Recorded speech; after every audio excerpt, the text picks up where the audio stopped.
हमारे ऋषि मुनि आदि हुए हैं या तीर्थंकर भगवान सिद्ध अवस्था को प्राप्त हुए हैं, वह सभी उस ध्यान की जो है मुद्रा के माध्यम से जो है हुए हैं। जितना हम उत्कृष्ट ध्यान करते हैं उतनी ही हमें उसकी उपलब्धि प्राप्ति होती है। वैसे कहा जाता है कि प्रत्येक व्यक्ति ध्यान करता है, लेकिन कौन सा ध्यान हमारे लिए सुखकारी है और कौन सा ध्यान दुखकारी है, और उसी के लिए जैन धर्म में शुभ ध्यान और अशुभ ध्यान ये उनको कहा गए हैं।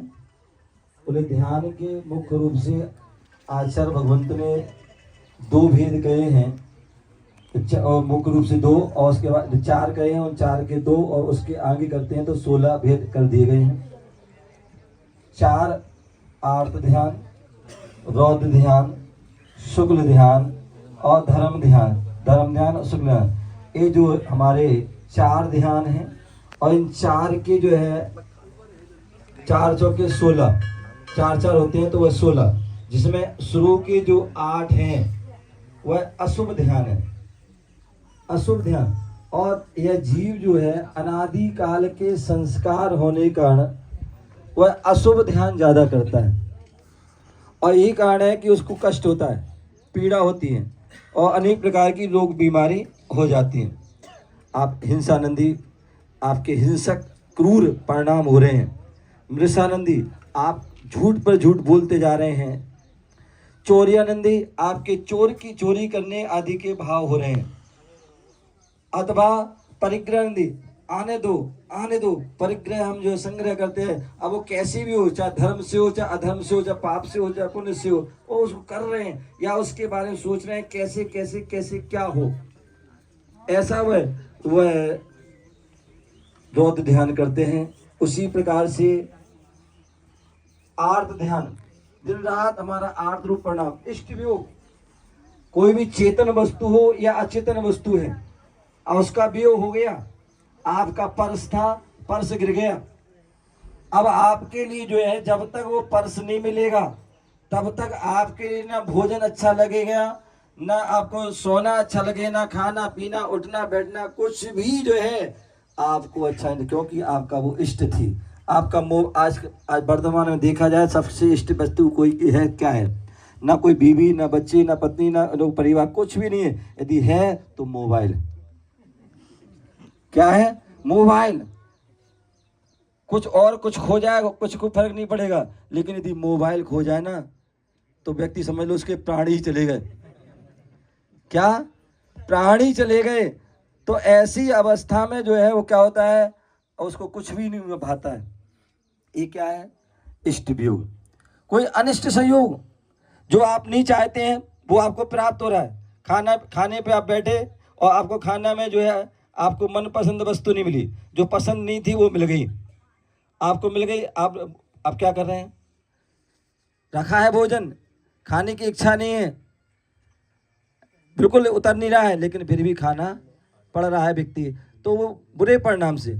और ऐसा यदि भोजन करता है व्यक्ति तो वो ध्यान रखना, वो अमृत का काम नहीं, वो जहर का काम करेगा।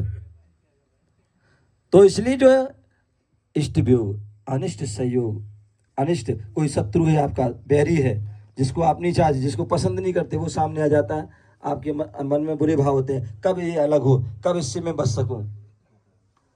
पीड़ा चिंतन, किसी प्रकार की पीड़ा हो गई आपको, कोई रोग बीमारी हो गई, अब उसके बारे में हम सोच रहे हैं, विचार कर रहे हैं कैसे दूर हो, कैसे दूर हो, किस प्रकार दूर हो, और उसमें ही हमारा परिणाम है। आप भगवान के दर्शन कर रहे हैं तो आपके दर्शन के भाव नहीं है, उसमें पूजन कर रहे हैं, अभिषेक कर रहे हैं, जाप कर रहे हैं, स्वाध्याय कर रहे हैं, आपका उसमें ध्यान नहीं जा रहा, आपका ध्यान रोग में जा रहा है, पीड़ा में जा रहा है, वेदना में जा रहा है।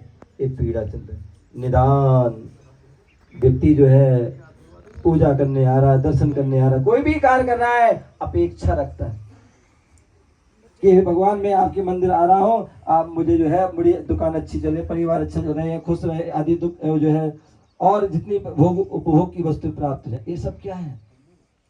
जो इसका प्रकार का ध्यान करना, ये सब जो है हमारे अशुभ ध्यान है, और इससे हमें सुख नहीं अपितु दुख ही मिले। इसलिए आचार्य भगवंतों ने कहा है कि हमें ध्यान करना है तो किसका कीजिए? बोले शुभ ध्यान। और शुभ ध्यान क्या है? बोले धर्म ध्यान, आज्ञा, आज्ञा विषय धर्म ध्यान। जो भगवान ने कहा है उसकी उनकी आज्ञा का पालन करना। क्या करना? जो उन्होंने कहा उसकी आज्ञा का पालन करना, ये धर्म ध्यान। और यदि हम धर्म उसको जो है उसकी आज्ञा का पालन कर पा रहे नहीं कर पाए, लेकिन उस आज्ञा पर श्रद्धा करना, ये भी धर्म ध्यान है। आज्ञा अपाय, जो संसार के प्राणी हैं दुखी हैं, वो दुख दर कैसे हो उसके बारे में सोचना। जो व्यक्ति जो है जिसकी जो हमारे दुख कितना है, उसकी स्थिति है, वो स्थिति कैसे कम हो, वो सारी स्थिति के बारे में सोचना, ये जो क्या है, ये धर्म ध्यान है। और अंत में जो शुक्ल ध्यान है, जो पंचम काल में तो नहीं होता है, जो चतुर्थ काल में होता है और साक्षात जिससे मोक्ष का कारण होता है, ऐसे उस ध्यान को हम ध्यान, उसका अभ्यास करें। उसका जो है हम अभी जो है स्वाध्याय चल रहा है, रहन सार ग्रंथ पर प्रवचन होते हैं, उसमें सारा जो है विस्तार से जो है कौन किस क्या चीज ध्यान में कारण है और क्या चीज जो ध्यान में विघ्न है, इन बातों का हम ध्यान रखते हैं तो निश्चित हम कोई भी कार्य कर रहे हैं, चाहे वो संसार का कार्य हो चाहे धर्म का कार्य, वो बिना ध्यान के आप कर ही नहीं सकते हैं। आप गाड़ी चला रहे हैं तो ध्यान से चलाओगे तभी आप जो है अपने स्थान तक पहुंच सकते हैं, और यदि ध्यान से नहीं चलाओगे तो कहीं पर भी दुर्घटना हो जाती है। खाना खा रहे हैं तो वो भी ध्यान से होता है, आप सो रहे हैं तो भी उसमें ध्यान होता है, पी रहे हैं, जो भी काम कर रहे हैं वो ध्यान से करते हो तभी वह सफल होता है, अन्यथा नहीं होता है। तो इसलिए ध्यान की आवश्यकता होती है, ध्यान हमारे लिए जरूरी होती है। और